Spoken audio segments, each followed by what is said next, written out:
I'm just going to try to tell one of you after we get started. Shall I pick up? Yep, bye.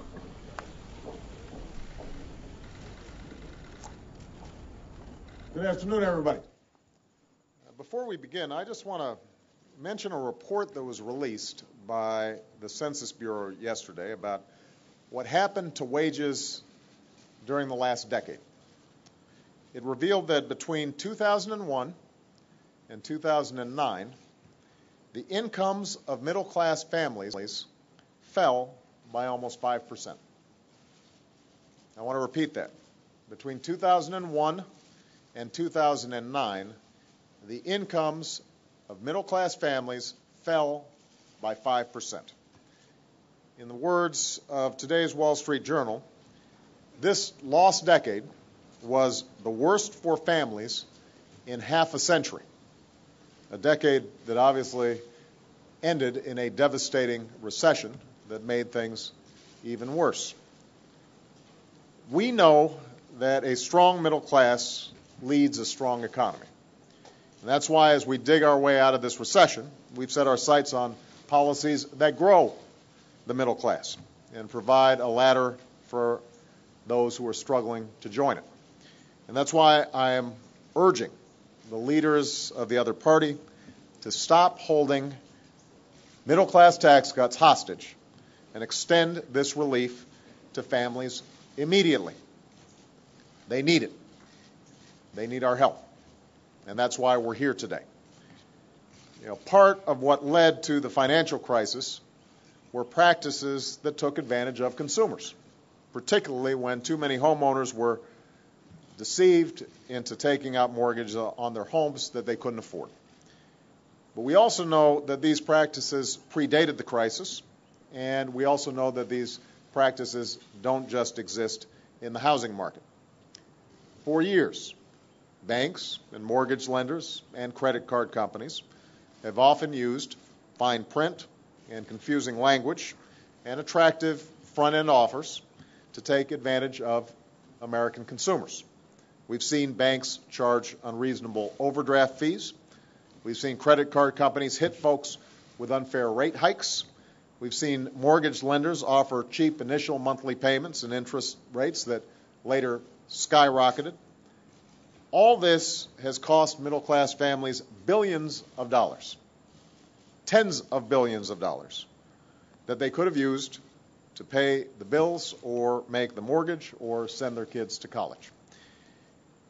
And I have to say, when Michelle and I were first starting a family, we had to navigate a lot of these financial decisions, whether it was buying a first home or paying off our college loans or putting a lot of debt on credit cards. And obviously we were better off than a lot of families, but we still often found ourselves confused or finding ourselves in tough situations as a consequence. So we've got a pretty good idea. I've got a personally good idea of how this can be difficult and sometimes confusing for the average consumer. And that's partly why, even when I was still in the U.S. Senate, I took such a great interest in the work of the woman standing next to me. I have known Elizabeth Warren since law school. She's a native of Oklahoma. She's a janitor's daughter who has become one of the country's fiercest advocates for the middle class. She has seen financial struggles and foreclosures affect her own family. Long before this crisis hit, she had written eloquently, passionately, forcefully about the growing financial pressures on working families and the need to put in place stronger consumer protections. And 3 years ago, she came up with an idea for a new independent agency that would have one simple overriding mission: standing up for consumers and middle-class families. Thanks to Elizabeth's efforts, as well as the dedication and persistence of the person to my right, Secretary of Treasury Geithner, as well as leaders in Congress like Chris Dodd and Barney Frank, that agency will soon become a reality. The Consumer Financial Protection Bureau, which was one of the central aspects of financial reform, will empower all Americans with the clear and concise information they need to make the best choices, the best financial decisions for them and their families.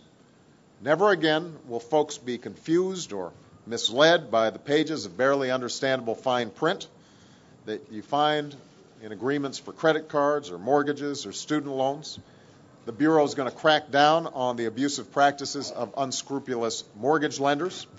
It will reinforce the new credit card law that we passed, banning unfair rate hikes, and ensure that folks aren't unwittingly caught by overdraft fees when they sign up for a checking account.